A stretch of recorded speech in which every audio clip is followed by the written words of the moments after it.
Welcome back to another episode of Hobby Time in the Murder Basement. My name's Heath. Today we sit down, we talk with Leo from Para Bellum Games, and we talk about the future of Conquest, the last argument of kings. Stick around, we have an excellent conversation.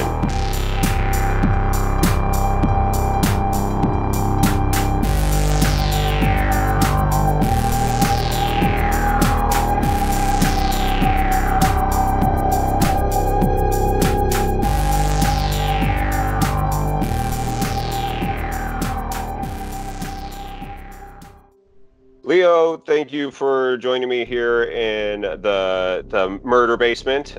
Sorry you don't have a camera to fully experience the sheer terror of what is behind me the entire time, but thank you for taking the time to join me this morning. Thank you for having me. I find it really funny, the terror basement, and I really like, you should put like there's all these stuff you could put in the back, like really make it like a terror basement. But yeah, thank you very much for having me. It's always great. How late is it there? Not too late actually. It's like 5:11 p.m. Oh, okay. Well, that's not so bad. It's 10 in the morning here, and I was like, man, like he's gonna be talking to me at like midnight. He'll be like 3 drinks into the night. Who knows how this is gonna go? but it's still working out for you. This whole quarantine is being crazy, right? Like, yeah, if I was speaking at midnight, actually, the funny thing is that, like I was telling you before, I came back to Greece like about a week ago from Gamma. And for some reason, I have been so jet lagged that I've been waking up at 4 o'clock in the morning and sleeping at 9. So I'm like at the end of this weird cycle right now. Oof. that I'm finally getting to sleep normal. Yeah. Yeah, I have weird sleep right now, but mine isn't jet lag. It's just sheer depression. Like, I'm taking really long naps in the afternoon, and like hoping that I'm waking up like a month from now and everything's like getting back to normal. Yeah, I know, right? But yeah. So, yeah, how's quarantine been treating you? You're like a week into it now. It's been okay. You know, it's mostly we have a lot of stuff, like a lot of follow-ups and a lot of stuff we wanted to do past Gamma, and then of course Adepticon was canceled, so that was very unfortunate because we had all these things ready, all these bundles and all this stuff that we wanted to do, and so right now we're doing our best to bring it, you know, to people, even though we're not in the office and even though we all have to work, you know, from home. Right. Well, and for us, unfortunately, here in Missouri, you know, your efforts with the Vanguard program have seemed to really take off and really give Conquest, the Last Argument of Kings, some pretty good exposure locally. I mean, it's even motivated me to get off my ass and actually, you know, build and play. And, you know, now over the last, you know, 2.5 months, I have been playing way more Conquest than I have any other game. And, you know, getting people who have never done, you know, miniature wargaming, and actually getting them into the hobby. And so it just felt like it was getting that like nice momentum and everything. And then while you know, a global pandemic like this, I think is a great reason to lose momentum. It's so sad to see because like I love rooting for the underdog, and you guys are going up against some entrenched loyalty, and so I'm sorry that you guys have to kind of continue it in the muck, in the mud, in the trenches right now. You know, you should be really flying, and it just sucks that momentum has been kind of lost.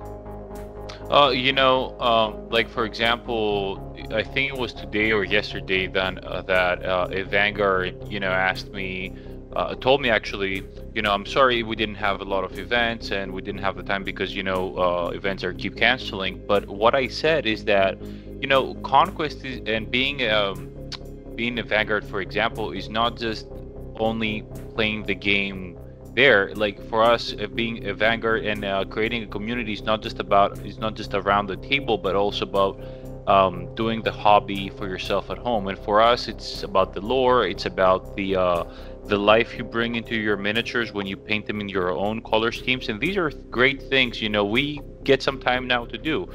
I'm not gonna lie to you. For example, I travel a lot for work, and I don't always get the time, to paint the stuff that I want to paint. And so now, I've done these conversions of Steel Legion with Household Guard halberds that I'm finally getting to paint. So I'm like super excited about that. But So yeah, you just said household guard halberds, and anybody who's not into the game like has no idea that halberds aren't weapons in the game yet. So does that mean that this is the new elite household guard that should be coming out? yeah, the Household Guard, along with the Gilded Legion, is two regiments that are coming up for the Hundred Kingdoms. And yes, and I'm very happy to see that they can be used for some really neat conversions. But Good. what I was trying to say, about what you said, is that many times we've seen that it's all about our outreach that makes us that differentiates us. For example, we're going to be making an announcement about that. I think, well, actually, we did today that we're going to be doing another Q&A on Friday. So for us, it's about us, as people, me as Leo and Costadino as the lead writer, getting out there and talking with people rather than just being, behind a computer screen and just being very anonymous and very clinical about it. We want to be out there. We want to make sure that we visit the stores, and I think it's a combination of that. It's us doing this kind of work, and all the great work the Vanguards are doing that will make Conquest really take off. Yeah, I really appreciate how open you guys have been. And in all transparency, I'm a Vanguard, and this is the first time that I've taken part in a game program that actually felt like they value the community and value their vanguards, their people who are on the front lines. I used to do run games for this game from WizKids called Dice Masters, and I really loved the way that the game played. I thought it was really fun, but trying to get anything from WizKids just felt like a complete struggle. And I was working with some of the top ranked players in the nation, and we just felt like we were like completely unimportant to the business model. And that has been the exact opposite feeling the entire time with you guys. I feel essential and I feel valued, and I wanted to say, first off, thank you for valuing the input and the people that you brought into the game, because I think that that's what's going to help this game continue to grow. And like communities like this are like gardens. They need water and they need attention to get started, and eventually they take off and work on their own. But it feels like you guys are doing everything within your power to do it right. Well, yeah, that's important. It's from the very beginning we wanted to create a community, not a, I don't want to say purchasing group, but many times it feels like it. We wanted to make something that we give to and give back. We wanted this two-way communication. We wanted people to have an input into the game, and we wanted us to be able to help you do that. We have been gamers for many years ourselves, and we've been in this industry in different forms before we started with Para Bellum. And we saw there were some things that we felt we could do different, and we felt that it's so easy to do different, right? And the benefits are numerous, right? And I really appreciate you saying that you feel valued. It really makes me feel really good, because that's something we strive towards. And of course, right now we're in the process of expanding the way we reach out to people. For example, we want to be doing, we set up the Discord, and we want to be doing, apart from just FAQs, we want to be able to do streams. We want to be able to do, to put down, let's say, the studio painter and us painting with them. I don't want just show you a tutorial. I want the team to be showing you tutorial and us trying it with them. Unscripted, real interaction with people giving their feedback. And this is the kind of things that we want to do, because at the end of the day, we wanted to create this community, and we want to be part of this community, not just feed miniatures into it. Right. There's already a lot of miniatures. Like, you have to have a reason to use them. That's very true. Well, you mentioned something earlier about like your history before Para Bellum, and could you tell me a little bit about your history in gaming and how you happened across this company? Because Para Bellum's so new, and while you are probably the most known face, like really, we don't actually know a whole lot about you or the company. So could you give us a little kind of brief rundown of your history of gaming? So, I've been into war games for about 18 years now. Uh, I s- I started with there was this magazine in Greece that it was weekly, and they used to give you miniatures. It was more about generic fantasy miniatures rather than anything else. But the whole Sure. point was that it had some acrylic colors in there. It had some brushes. It had in the magazine, it explained to you how to paint the miniatures. And every week I would go buy the magazine and I would start painting. And then that really got me thinking, because I really like doing that, and it really got me thinking, like, is there a way to play with these games? Because the reading the magazine, it kind of insinuated that there were games based on that. It was a D&D that you could use your miniatures. And then I started reading about it, and I realized there was other companies out there. There was Games Workshop being the largest one back then, and Warhammer Fantasy Battles and so on that they were doing. So one day I just went into a store that sold miniatures, and really the rest is history. I Hmm. started off. I remember the first game I started off with Lord of the Rings, and it was really popular back then. The movies were out and all that. Some of those Uh, models are really cool. Those old yeah, metal ones. I was really yeah, into them as well. yeah, and it was actually and back then, it was easy to get a hold of them. And I started with them, and then I realized Confrontation from Rackham was pretty popular in Greece back then. Yeah. So it was pretty big, and I remember that what really caught my eye back then, it was they had a very unique art style, Rackham. And actually, you might notice that. I don't know if how did you play Confrontation yourself? No, I Well, actually haven't played a lot of war games. I mainly just collect minis and yeah. paint them. So yeah, I was very intrigued by the very unique art style, and the other thing that intrigued me is that every game, came with this world that was really fleshed out, and every miniature had a place in it and the reason for existing, and how um, for example, there was the story and all these really in-depth art and lore. And for example, you can see a lot of references to Confrontation in Arkham in our art. Like the spires are influenced by the alchemists. Hmm. So there is that. And then I really took the usual trajectory from there on. It came Magic the Gathering, came in a little bit of D&D, not that much, but Magic the Gathering Sure. definitely. A lot of Lord of the Rings back then. I've played my fair share of Warhammer Fantasy Battles, and then I moved on. I was also very interested in, and that's kind of rare for a young kid. I was also interested in historical in World War II. So back Sure. then I played Flames of War, and then later on, and then pretty much I started playing everything I could get my hands on. Right. I had a really good gaming group, and there were some older folks there that used to buy everything.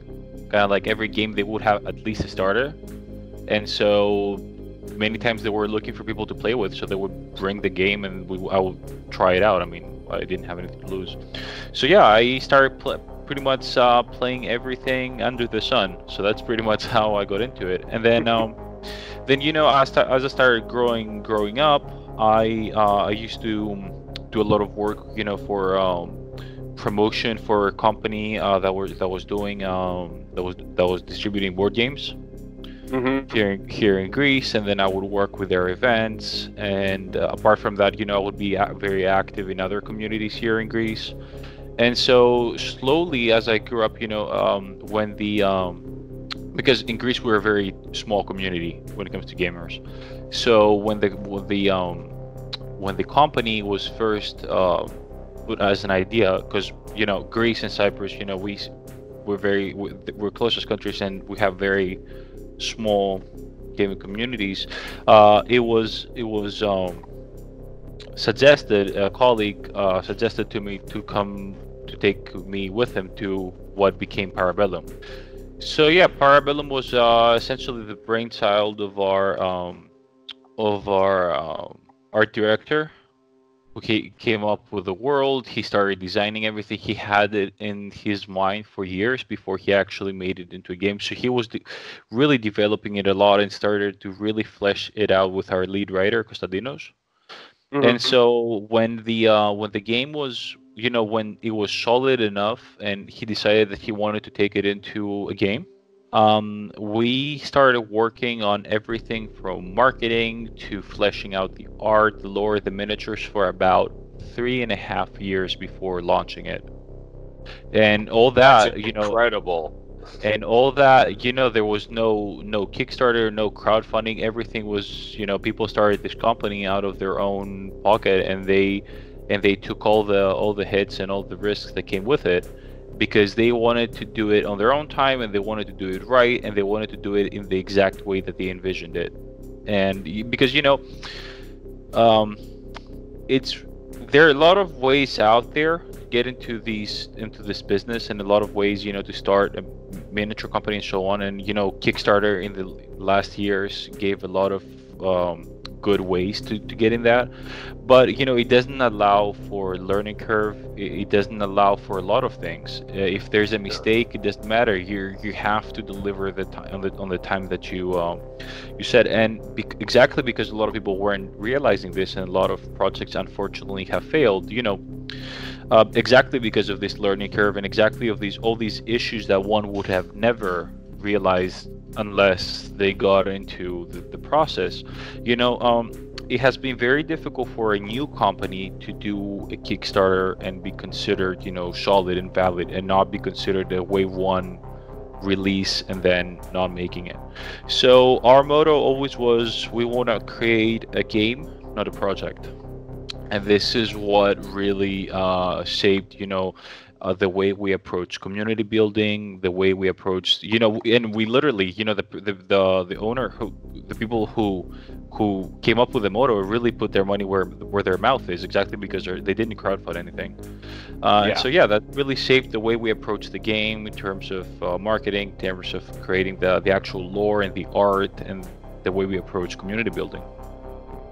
So, how did you guys come up with doing the injection molding here in the United States? Because it seems like I play Kingdom Death, and for a $400 board game, I am like really disappointed that they are only using like Chinese manufacturing.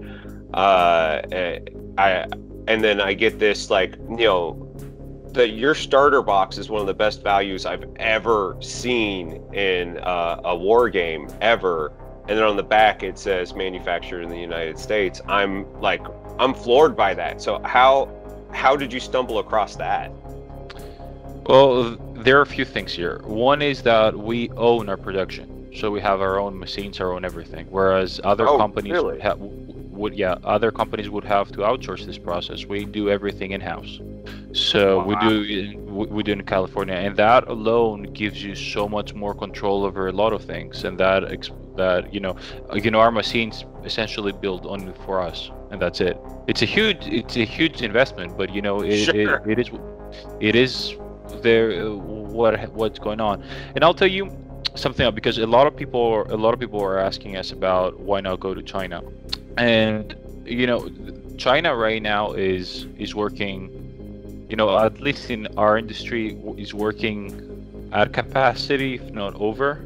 And that Sure. makes it, and that they have very good processes and so on. But the thing is that if there is an issue, if there is something happening, imagine you have to fly out in China, and really go figure. If there's something goes wrong, if there's an issue, if there's anything, there's so many moving parts, in creating manufacturing miniatures. Like, imagine right now, right, the situation that is going on right now with the quarantine, with the COVID, with everything. Imagine how much more complicated it would be if every single miniature you produced came from China right now. Oh, it would be. I would be terrified about the future of my company right now. It's exactly, it is exactly that. Like, we have this quarantine going on, but I know with an amount of certainty that, okay, yeah, we got some delays because the world pretty much shut down at this point. But the thing is that I know that when we resume everything again, we know where our machines are. We know where our product is coming from. We pretty much have full control over when we're going to be releasing our next stuff. So that's that was a gambit that really paid off with this whole COVID thing. Because right now, yeah, we would be talking about whether Para Bellum would still exist, but doing everything in house and doing things in the U.S. means that we have our company, we have our game.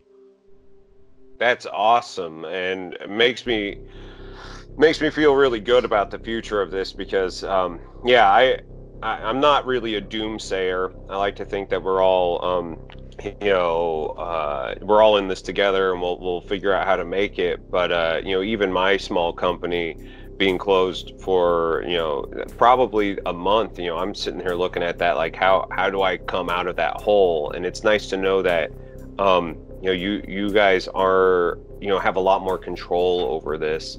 It definitely, I think, will make all of the players feel really good about it, because it just seems like in chats, everybody's like, everything's going to be super delayed, and while I'm sure there will be delays, like, it's not going to be the 6 months later from China sort of delay. Yeah, no, that's very true, and a lot of people are surprised when we say that we manufacture in the U.S. because I think it's such a new thing to hear about, especially in miniatures. But yeah, it was I'm not gonna lie, it was definitely an expensive gambit, but the fact that I'm staying at home for 3 weeks kind of proves that it was worth it. Yeah, the fact that this whole COVID thing blew up. But yeah, that's that. Things like this is the reason why we went for the U.S. That's absolutely incredible. So, for all the new people who may be checking this out and may not know what Conquest is, what is your elevator pitch to the new people? So, in a few words, Conquest is a mass battle fantasy war game that is quick to play, easy to learn, but hard to master. And I would expand from there to say that Conquest is unique because of its two very important mechanisms. One is the command card that it employs. That means that every regiment that you have has a command card that goes with it. Essentially, at the beginning of your turn, you take your command cards and you arrange those in a command deck after figuring out any reinforcements and so on. And then once you've locked your order of activations and your opponent has done the same, then you draw your first card, you take 2 actions, and then your opponent does the same. So it's a you go, I go system that allows you a lot of tactical depth because of the strategic foresight that it requires from you. You have to think ahead, you have to think what your opponent is doing, rather than creating this optimal build or this flavor of the month kind of situation. And the other very important aspect of Conquest is that there is no deployment. Your regiments walk onto the table, light, medium, and heavy regiments in sequence. And as your forces go up the field to fight off the enemy forces and capture objectives, they push up a reinforcement line that the rest of your army can use to come in from the sides. So these two mechanics combined together makes for a game that is quick to play. You have your battle lines shifting throughout a game of Conquest, and it requires you to think ahead of what you will do, but also what your opponent will do in between, and that makes for a very unique gameplay. I have found I haven't had a chance to play the full game yet. Our game group is not quite at that point. Although I think after this quarantine, we will have enough fuller sized armies to start doing big games. But I'm always shocked at running the demo at how differently it plays every single time. And while I am always going to let the new person testing it out win, I want them to feel really powerful. I'm always shocked at how their different way of playing it shifts the entire game. And even if I wanted to win, sometimes like your household knights and stuff like that are your men at arms are doing way more work than you would generally see. So it's kind of nice to know that it isn't the points that you're bringing into the game that are winning you. It's tactics and positioning that really seem to win out on this, and that's just so refreshing. Well, there are a few balancing factors that are innately built into the game. One is that it's a you-go-I-go system. So if you play one regiment and hit really hard, and in this game you hit really hard, right? You hit hard, yeah. You hit one flank really hard, then your opponent gets to play, and they will hit you back. So you will never have this absolutely devastating or crippling turn, or rather, if you do, it means you've played such a brilliant game that you've developed your command card so brilliantly well that you really worked for it, and you didn't just do it because the regiments that you had were so powerful that did it for you. Right? It really tests a skill that we haven't seen purely tested in a war game for a while now, and we really wanted to bring that into the game. And yeah, by the way, you are very polite with the players that you're showing the game to. In the expos, I just defeat as many people as I can. I take no prisoners, man. I really go for it. I'm like, if you want to win, you have to get the game and come back to play me. If you want to, Sure. Second time around, I go full out.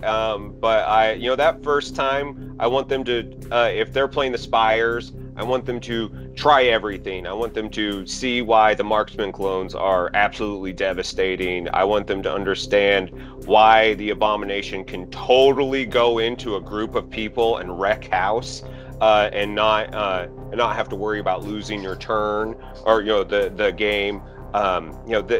I want them to get the full experience, because I've had a couple games go really short and people are like, yeah, that was all right. Like, I like the 3-turn setup for the demo to be like, you're gonna win this, but you're gonna feel like you're fighting for it. And those turns where something happens and you like, anytime I'm playing Aspires and I can wipe out their Steel Legion, you watch the person across the table like sink, because I tell them, I was like, this is your winning team, don't lose these guys. And then I take them out knowing that they're gonna be able to get me with something else. Watching them build up from that, and then they have this like moment of like, oh my god, I can't believe that just happened, is really special, because like it happens so instantly. You don't have to wait the full turn of the entire army moving to see them win. Their thought processes are instantly valued, and it gives them great player what's the term I'm using, agency.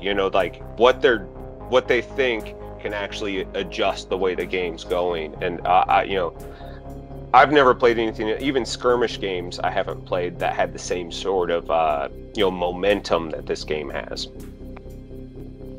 Well, yeah, definitely, it's something that we wanted to put into the game. We wanted to put this, like everything, every small victory you achieve in this game is something you worked for, and everything that you do is because you planned it correctly, right? And it's it was a it was really hard, to bring. We had all these different ideas of how we wanted the game to go, and it was pretty hard to find this point, like to find this balancing this point in which we could get this the feeling out of the game that we wanted to get. And of course, the game needs a lot has been balanced a lot, and we keep going at it. We hear a lot of the what the players have to say, and one of the reasons we're doing these FAQs is that it really helps us a lot know what we have to fix. Because right off the bat, I can tell you, I would admit to you that nobody can make a perfect game right off the bat. We cannot make the perfect game right off the bat, right? Sure. We need the people that are playing the game to help us out on that. And this goes back to the way we want to treat our audience and our community. We understand that without the community, there's no game, and without the community, there's no input to create a good game. And it's only through that route that you get a better game for everyone. Sure. And so the game there needs we will be balancing the game a lot as time comes by. We are planning a really nice update for the characters right now, because we have a hardback rulebook on the way. And essentially, what's going to be, I'm going to be spoiling for you in advance. What's going to be happening is that the character stand will now have this extra space for retinue upgrades. And a retinue is essentially these miniatures that you can add to your character's base and provide abilities to the character extra, other than the ones you would usually get from items, or from draw events and so on. So you can customize every little tiny aspect of your character. And there are going to be some characters that, for example, let's say that are, for example, the Nord King, that they are so powerful on their own, the lore would not allow them to have a retinue, but then they gain other things. They gain other abilities to compensate that, So we want to expand on how we have the mainstay and restricted options for each character that are thematically tied to them, and we want to make sure that everything that the characters have access to are thematically driven, and you can find a reason within the lore of why things are in a certain way. So yeah, what's coming is that there is a lot of optimization and customization for your characters, and some really cool builds, some really cool options, while at the same time making sure that the game does not revolve around these characters, right? It's about the interactions of these abilities with the rest of your warband, and then with the rest of your army. And it's all these layers, that allows us to balance the game, all these layers that are innately built into the game. Or for example, another thing that we do to balance regiments is that we play with which regiments would be light, medium, or heavy, because they come in different times throughout the game. For example, I had someone ask me, like, why is the Abomination costed pretty much the same with a regiment of crossbowmen, right? And the answer is that, the Abomination gets in the game from turn 4 at the best, and it cannot charge the turn it comes in, so it's susceptible to being shot by literally everyone and their mother. And if it survives, especially being a size 3 monster, and if it survives, it wreaks havoc, but it needs to come in on turn 4, it cannot do anything, and it's only effectively used from turn 5 and on. There needs to be a balance between a point balance when it comes to how many turns this thing is not on the table. Where on the other on the other side, I will tell you that the crossbowmen would actually be better, because they have armor piercing 1 during the early phases of the game, where they fight against things that are defense 1 or 2, and suddenly their armor piercing 1 works greatly and adds a lot to their power, because they can deal with some of the mediums as well. So there are all these different ways we can approach balancing before we even touch points or stats that make the game very interesting and allows us to make it a really refined game. Sure. Right now, from what I've seen and what I've kind of played around with, it seems like the Nords and the Hundred Kingdoms are a little lacking in stay power. You know, Nords don't have any medium units to hold objectives, and you know, like the militia gives more range of shooting, but not having the arcing aiming seems to leave them being, you know, a little nerfed. Do you have any things on the way for those two factions to be able to kind of step up their game? Because you know, the Dwegoms, the little dwarves, they're mean little guys. And every time I start looking and the list theorying on them, like these guys got some stay power, and they are only getting better. And spires are, you know, my babies. I love those models, and I love what the units can do right now. It feels like they are like way more fleshed out feeling. You know, what's the future of the factions that are out right now? Well, first of all, there are a couple of things that are coming out. First of all, right now we have the Ogre, or the Nords, and the Shaman as well. So the Ogre are a medium regiment. They're medium brutes. They come in with a cleave of 2, so they are gonna really help out, you know, the Nords. Also, we have the Huskarls on the coming in. We have been teasing them for a little while, and they are going to be one of the really soon, you know, releases for the Nords. So we are right now in the process of fleshing the Nords out as much as we can, because it's one of our most recent factions. So we want to make sure that they catch up to everyone else.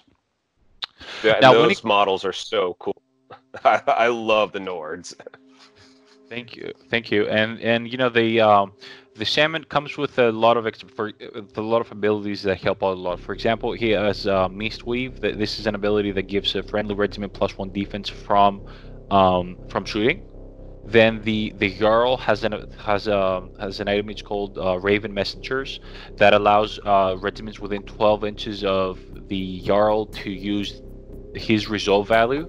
That is exceptionally good when the Jarl is in a large regiment. That means he gets all the bonuses from being in a large regiment, and so conveys that to everyone else. Because in Conquest we have the defense and the resolve, and you can be you know, really tough by having a good defense or by having a good resolve. And there is these two aspects of survivability there. So although the Nords have low defense values, you know, their resolve indirectly can be boosted quite a bit. So these are some things. The Salmon Supremacy ability is pretty good, because essentially pretty much says that for a turn, you know, your regiments count as being obscured from enemy shots. So that's really useful, you know, to deliver this strike. Now, when it comes to the Hundred Kingdoms, they are going to be getting the Household Guard and the Gilded Legion. So these are coming out really soon. There are quite a few things. The Drill Master is coming out. The Drill Master gives Bastion. So yeah, I teased the picture that they had two different poses for Drill Masters. One Drill Master is the one that's going to be released, you know, to be purchased, and the other one is a Vanguard exclusive, and we're going to be doing quite a few miniatures like that. And so yeah, when this whole thing with the COVID and we can go back to the office, I'm going to make sure to email the Vanguards and send them out their unique Drill Master. That's so yeah, awesome. So yeah, there are quite a few things going on for the Hundred Kingdoms and the Nords that they both needed. Well, I think that like a lot of people, especially old, you know, Warhammer fantasy people, they've been rooting for a human faction, and because, you know, right now in Age of Sigmar, you have kind of like the Sigmarines, the elite, like supreme warrior sort of things on the battlefield. And there's something really refreshing about seeing, like, these are dudes, these are farmers that got, drafted to come out and fight.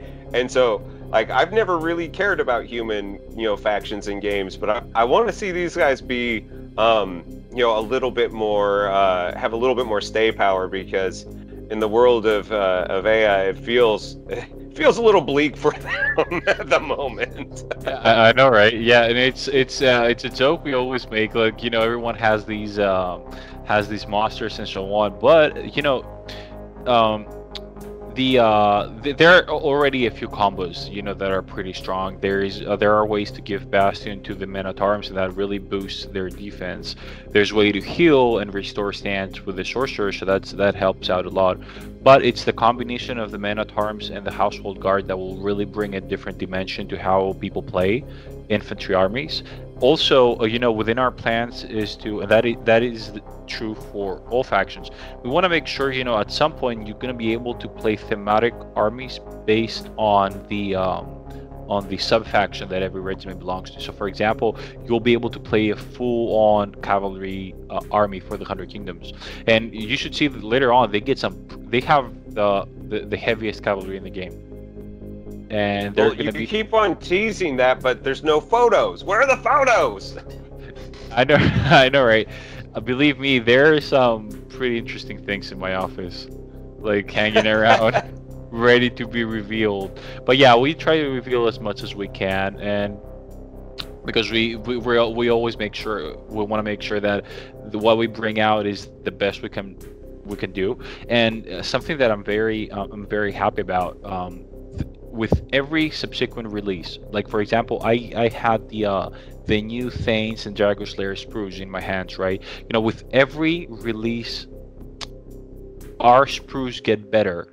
There's more parts in there. There's more stuff in there, and this is something that really makes me happy. And especially right now, the new Avatara and Thanes and Dragon Slayers are superb. You're gonna love them. And wait till you see the Lineage Highborn. You're gonna lose. It's insane. So it's an insane excited. One.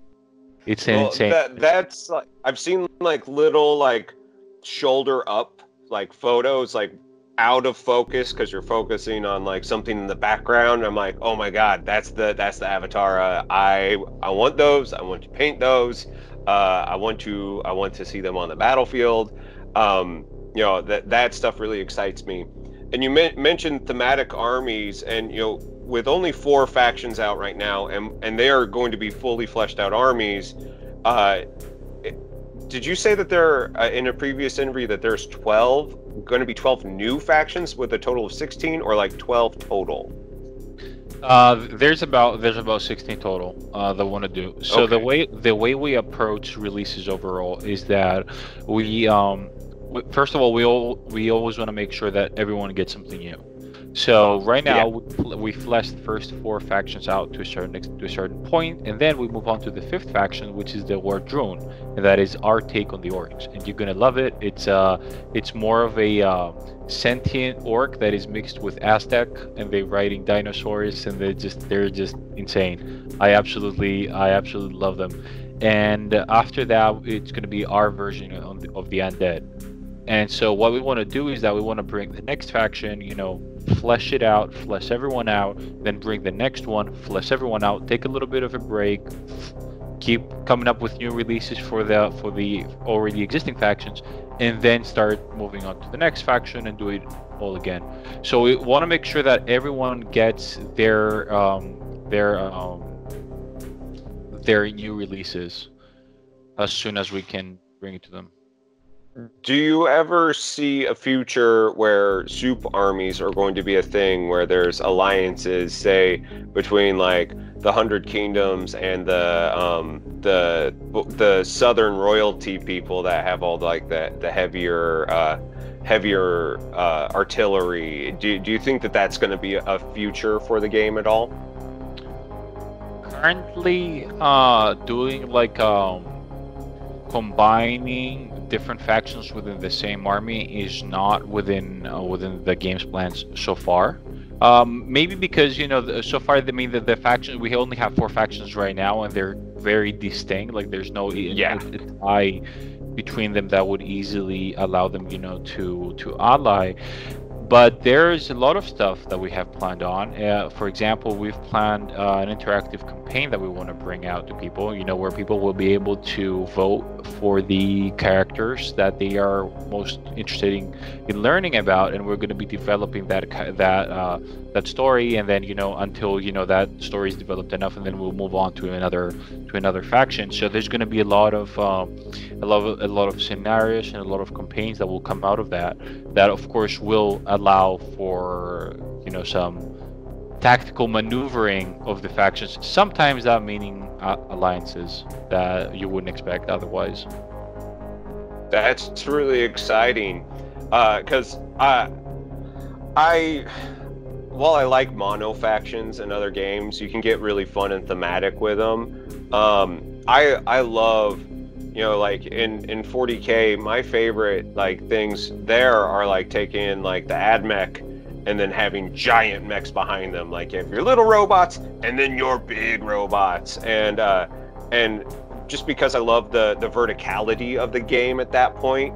And one of the things about Conquest that really got me excited was, it was the Abomination. The first thing I saw was like, well, I'm gonna buy this game regardless if I play it. I have to buy this because I want to paint the Abomination. And it was so much fun to paint, and it gives this different verticality, and the brutes are huge, and your household knights are huge. Like, I think that the scale of this game is really exciting, and I would love to see more big things on the field, and it would be cool seeing so like a Nord and a dwarf, like the Jotnar, and the giant dragon cannon thing that you guys have coming out. I would love to see those guys running next to each other, and then after the battle's done, they have to then pick out who's going to be the winner. So then they're going to have to fight again later on. I just kind of love the idea of thinking about that. Yeah, well, this you mentioned scale, and the scale is something that we've gotten a lot of comments about. That we went for a larger scale, and the reality is that scale in wargaming has increased a while now, right? Nothing is really 28 millimeters anymore, because people, sometimes people think that scale has to do with the base. Scale is something that, for example, scale is a very tricky thing, but I could tell you right now that only there are some historical ranges that keep scale, that if they say 28, they're really 28, but everything else has really moved up to a 34, 36. And one of the other reasons, we did our miniatures in that scale is because Conquest miniatures are Conquest miniatures. They have their unique aesthetic. They're the way they are. They weren't made to mooch off, let's say, another system.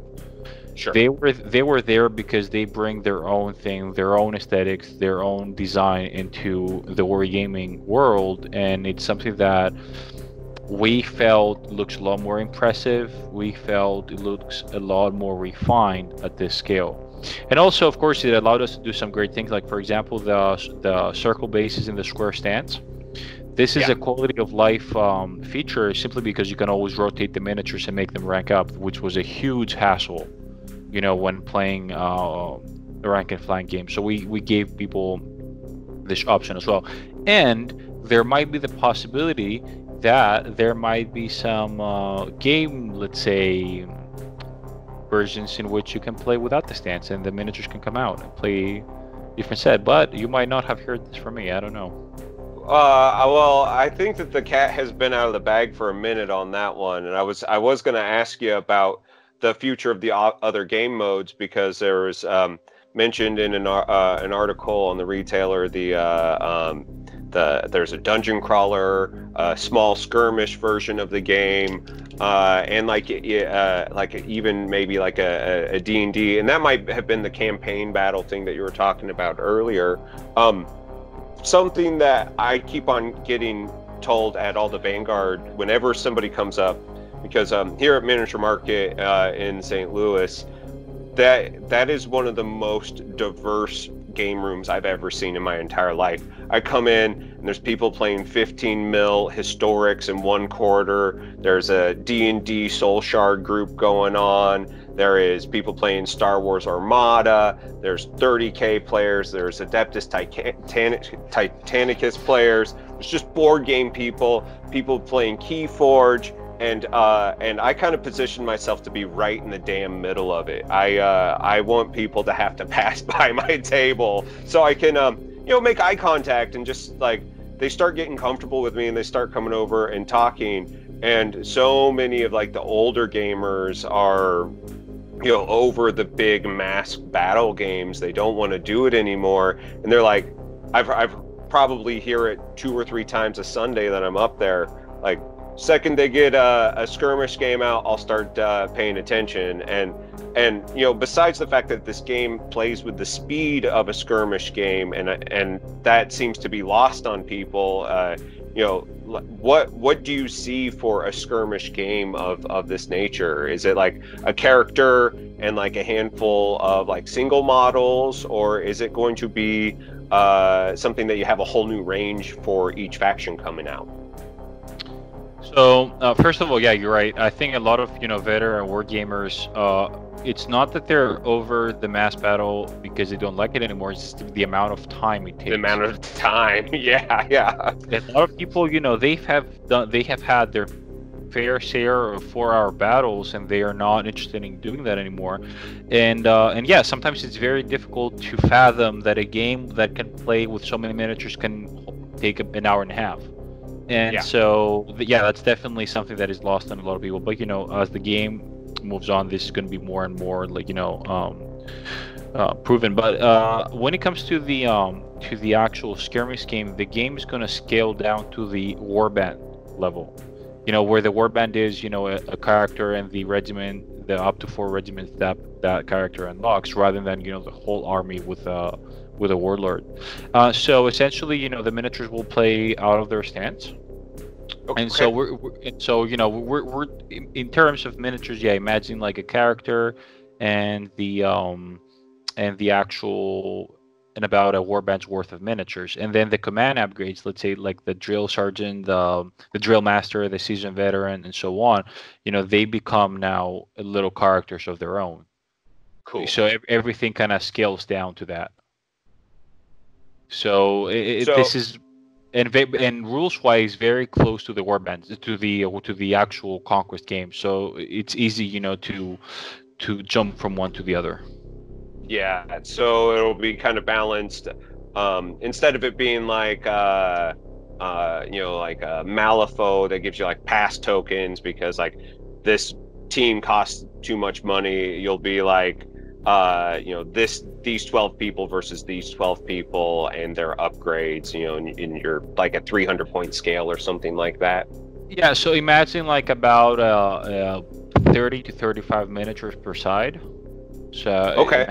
So imagine like about that, and that's what I mean by a warband's worth. Because if you think about it, like a warband, the minimum amount of an infantry regiment would be 3 stands. That would be 12 soldiers. So that would be 4. So if you had a 4 minimum size regiments within a warband, that would be 20 to 48 soldiers. Of course, if you add some cavalry and so on, that goes down. But sure. This is where if you think about the point costs of the restricted or the mainstay characters and the amount of miniatures you put there, yeah, about 30 to 35 miniatures would be the way to go.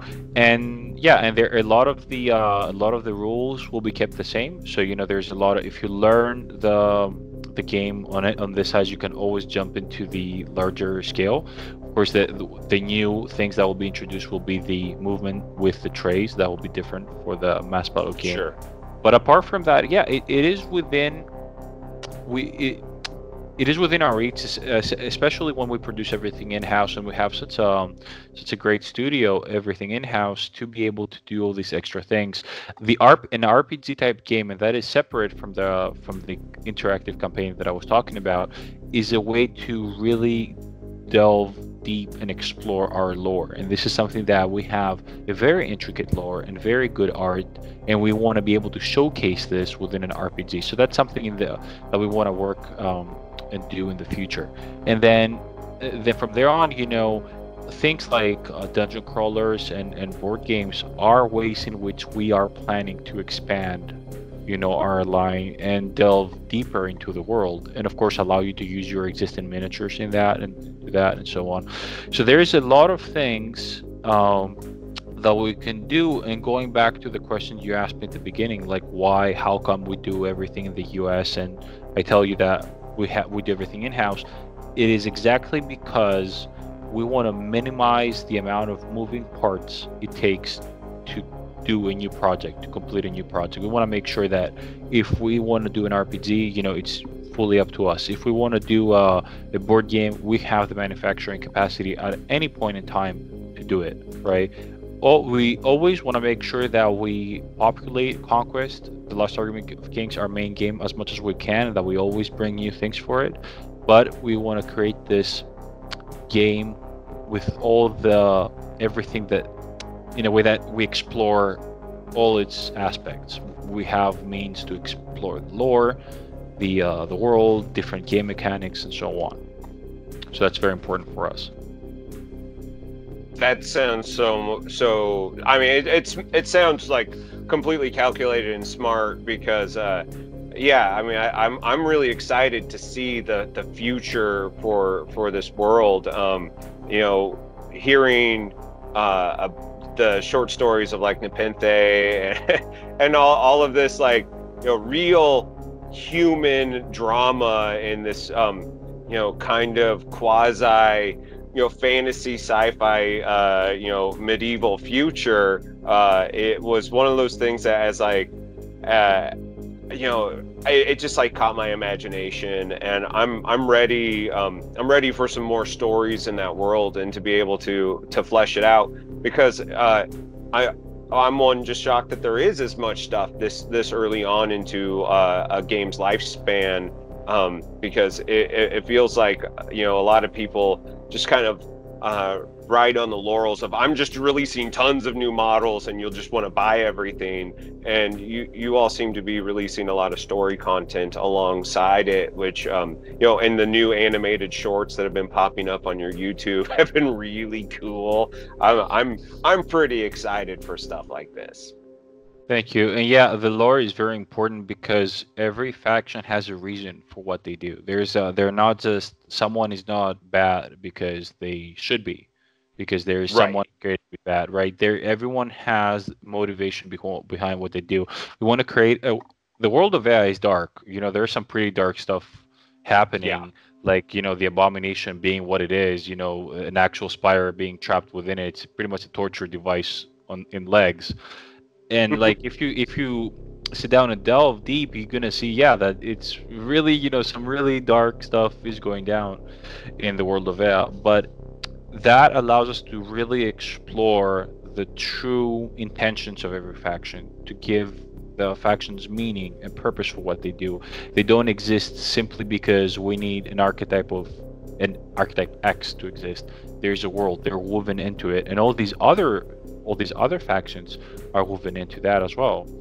And this is why I was telling you that everything was designed 3.5 years before release. All these stories, they had time to grow and really being developed.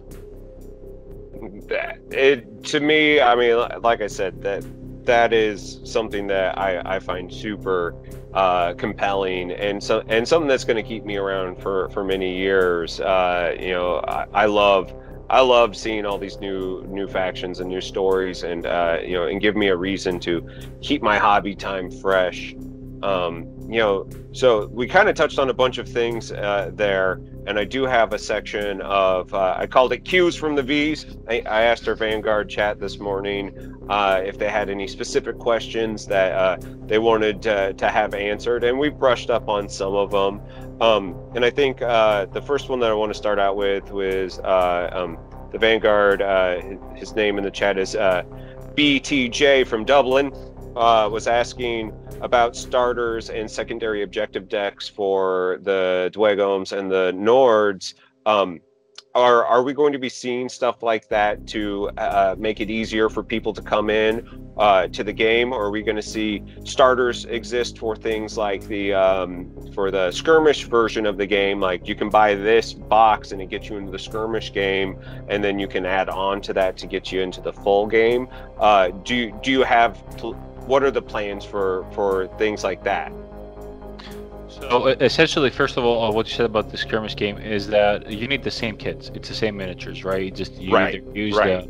the trays or not. So when it comes to that, it's the same exact miniatures. You don't have to buy different ones. Which the thing is with the star sets, it's something that we really want to do and want to provide, secondary objective decks for the other factions. The secondary objective decks are things that we have created for not competitive play. Competitive play is going to be a little different, and eventually we want to work our way up to every list creating its secondary objective deck by what they choose to have when it comes to characters and who is their warlord and so on. So this is where tournament play is going to build up to. But when it comes to starter sets, it's something that we're really working on. It's something that we want to put out as soon as possible, because right now the 100 Kingdoms and the Spires have a great deal, and we want to make sure I want to make sure that the other factions get as great of a deal. So this is something that we have in mind and something that we really want to do as soon as possible. That's good to know, because I don't know, like, you don't necessarily need the starter to play the game. We have several players that are new to wargaming in general, and I'm really surprised that they hopped into the Dwegom specifically, and they didn't even think that they needed the starter at all, and that's really exciting to know that the game is compelling enough for them to take that leap. But there are a lot of people that they love buying the 2 start collecting boxes and then a couple extra things, so they're in it like $300 right off the bat, and they have the vast majority of their army that they're going to play with for a while, until they get into the higher competitive nature of a game. And I think that next step to get those people where they don't want to think too hard about the list that they're building. They just want to this is the X. I just bought 700 points. I feel pretty good about this. I just need to get up to 2,000 points or whatever.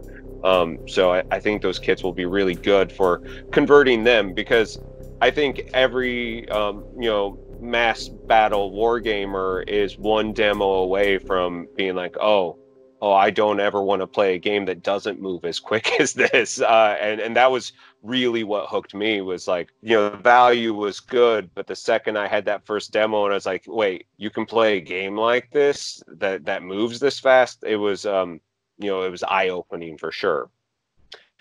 Another question from Leonard in France.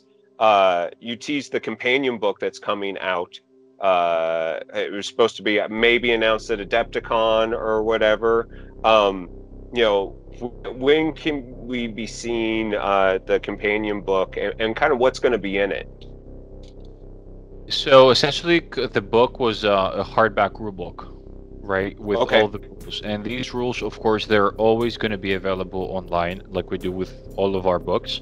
The thing is, of course, there's a lot of people that are collectors. They want to have it hardback, and we want to make sure that we fill it in with a lot of lore, a lot of new stories, a lot of art, to really make it a collectible piece and have value further than just the rules that you could get online. So essentially it's a hardback rulebook, like a really nice addition to the Conquest collection, and it's all the new stories, lore, and art that we have put in there. Of course, you can always find it's going to have the new rules when it comes to the retinues and a lot of other stuff, a lot of fixes, a lot of balancing, so on. Now, it was supposed to hit this month, but with the whole COVID thing, things have really been complicated. And of course. right now, it's hard for me to tell you when it's going to come out, because that is me pretty much telling you when the whole situation with COVID will end. So right. yeah, so that if I knew that, believe me, I'll be more than happy to share that with you. But it's really a matter of this whole process being done. And what the good thing is that on the background, we can keep working on the things that we have to work. So a lot of our work doesn't is not being impeded. Exactly, going back to us doing everything in house. But when it comes to things, there's a lot of moving parts. There is even a company that has to anything from printing it to shrink wrapping it. All these things are affected by this situation, and so yeah, I'm really sorry that I cannot give an answer to that right now. But my answer would be as soon as this whole thing blows over and we go back to normal. Sure. And you said that there was going to be new stories. Are they like new novellas, kind of like the Nepenthe story? So yeah, we started for the Nepenthe has 3 parts, and we wanted to do it with GOM equivalent. And so the first part has already been out a while now, and right now, that we're working on the second one. And I love how these short stories really bring you into the world of Conquest and helps you understand, what it is about. So yeah, we're looking into a lot more of those. Well, the just with like Nepenthe, saying that the ambition of men is what brought this ruin to the world. I thought that was like such a perfect place to start, a grand dark fantasy, because it is so stinking believable. Like, it doesn't matter the setting, you feel that, and as soon as I read it and watched the short movie, I was like, oh man, I cannot wait to find out what more stuff is, because it felt, instead of like detached from humanity and like look at all this dark fantasy lore, it felt really rooted in history and the human condition, which I think really, again, screams to the strength of this game.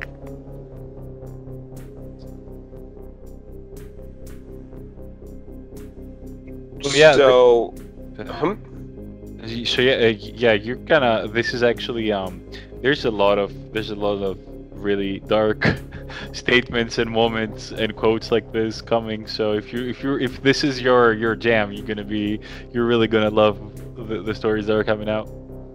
Good. Paranoid Hawklet asked if there's going to be a second companion coming out for the future factions. You mentioned the new kind of orc, goblin, dinosaur, Aztec people, death faction. We have weavers and stuff coming in the future. Are you going to continue on doing releases that are omnibuses for all the stories in the future? Omnibuses is a very interesting idea, and this is something that we a lot of people were asking us about it, and it's something that we really find a lot of value in it, because the short stories are great, and of course we always want to make sure that we give out the short stories because it's something we really believe in, right? The rules are one thing, but we want you to be able to find the lore. Sure. And if you think about it, if you really notice it, it's not something that happens often to find the lore readily available.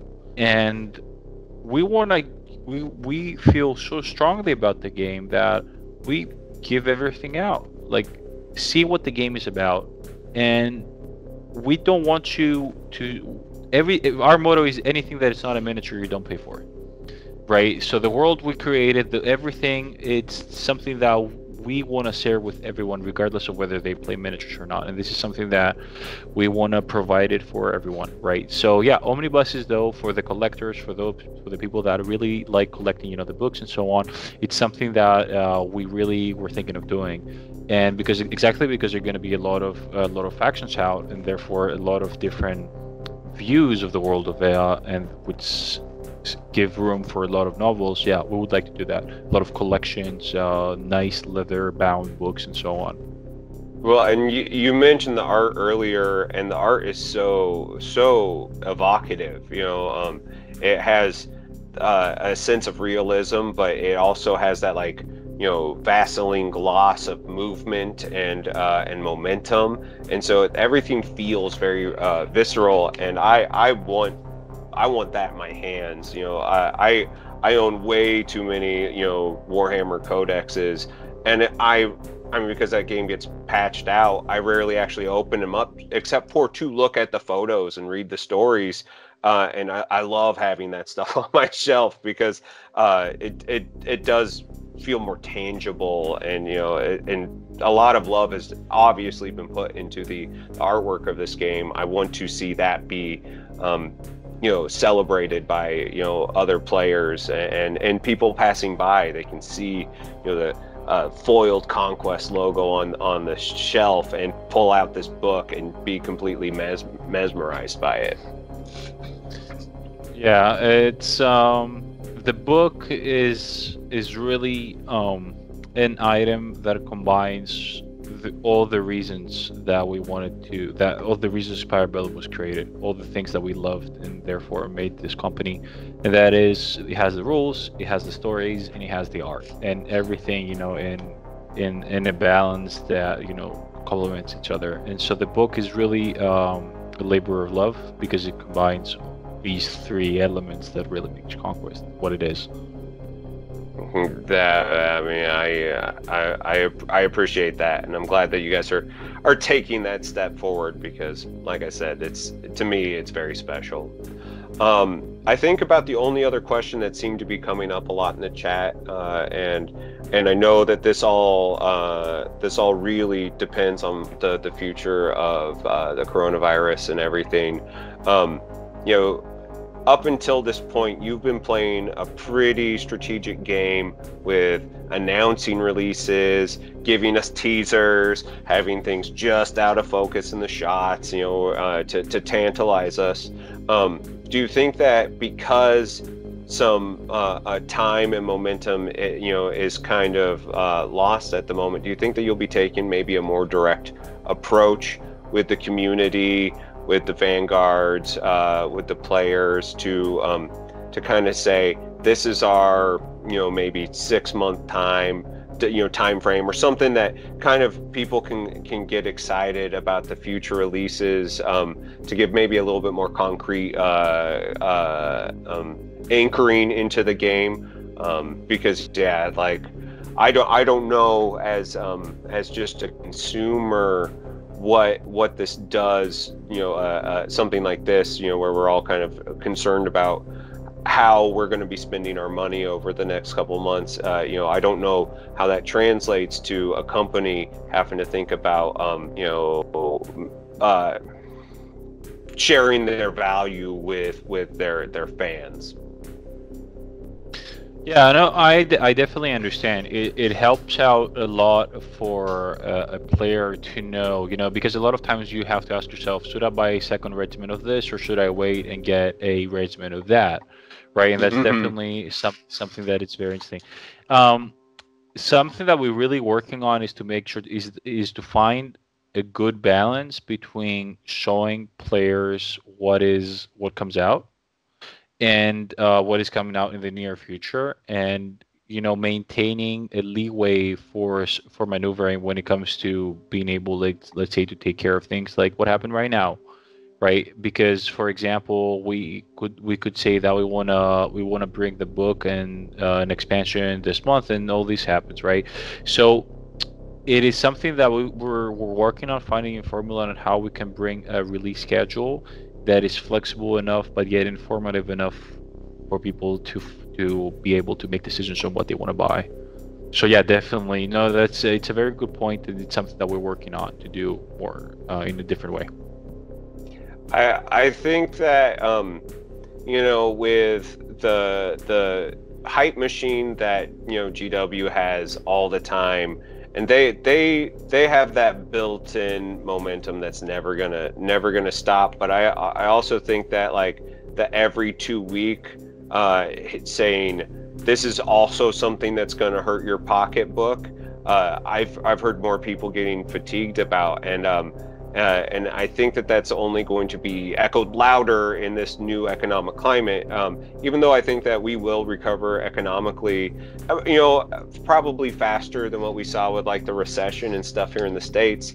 This is still going to be a tough time for people, and I would love to see you guys really, become that like important fixture in people's life, and they can kind of figure out their path through the future of this game, because it's really special to me that I've never really found a game that kind of ticked off all the boxes for me. And I'm not really a huge fantasy guy, but this one really has my imagination, and I'm just any way that I can help you guys continue to capture the fascination of the public. I can't help but think of things, because I'm very invested right now.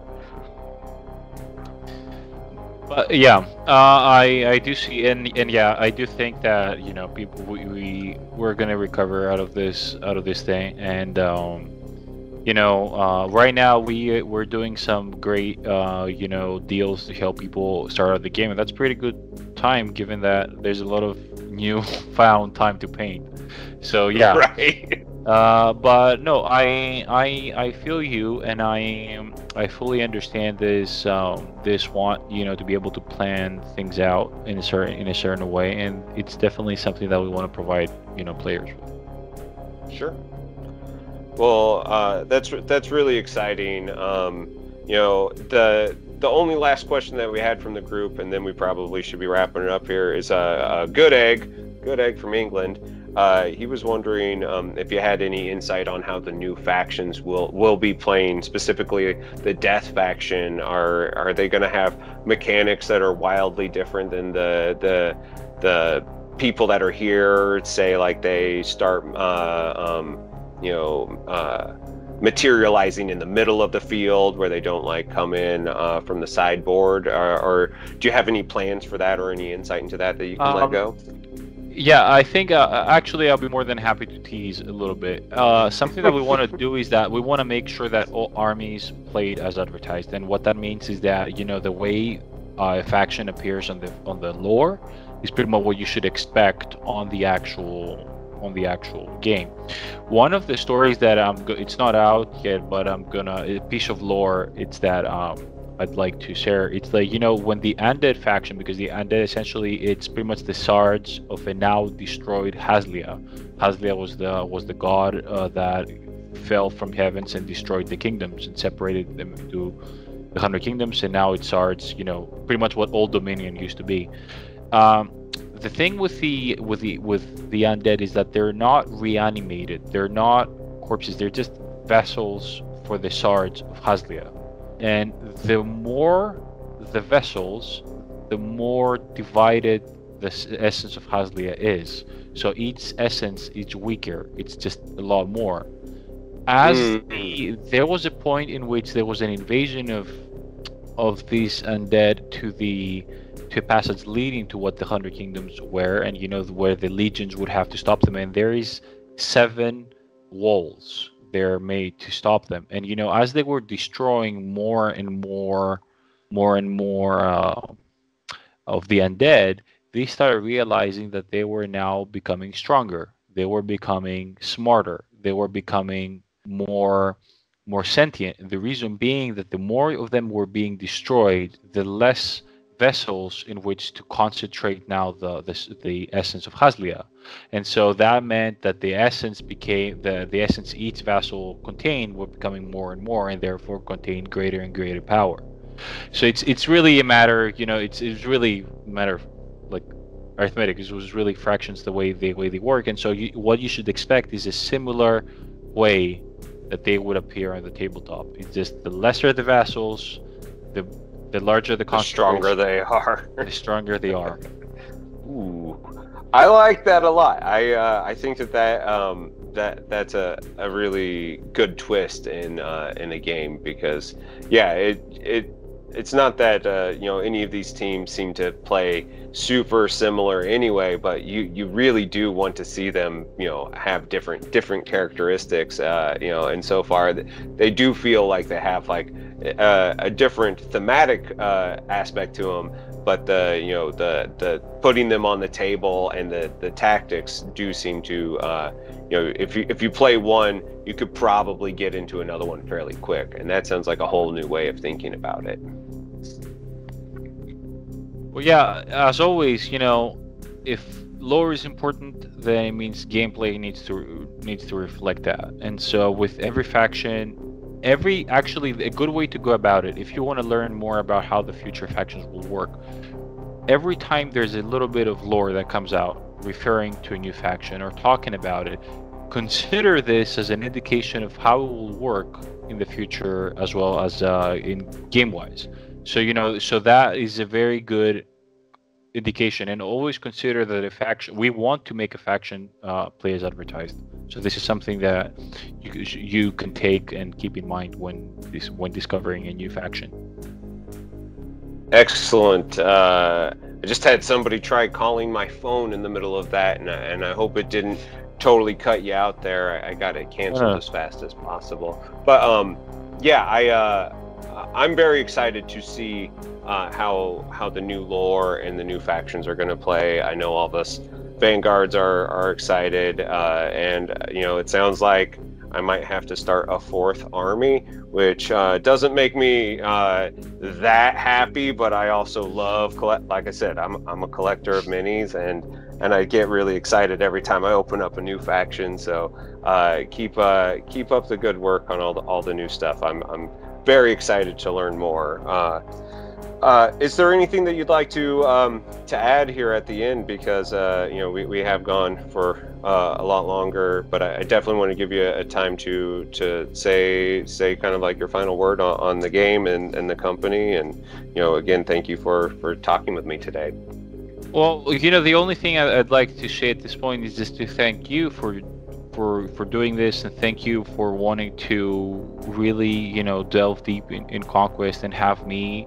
And this is something that I always want to do. I always want to support the Vanguards and the content they want to create as much as I can. And I'd like to give you guys the opportunity to do the best you want to do through this game, and I really want us to work together. And this is something that I'd like to extend to all the Vanguards and all the people that are interested in becoming a Vanguard, that what I want to do is that when someone becomes a Vanguard is part of a community, and as a Vanguard they do get the support that we want to give them. There is a lot of stuff that we want to do for you, and as time passes by, there's a lot more stuff that we want to give you and do for you.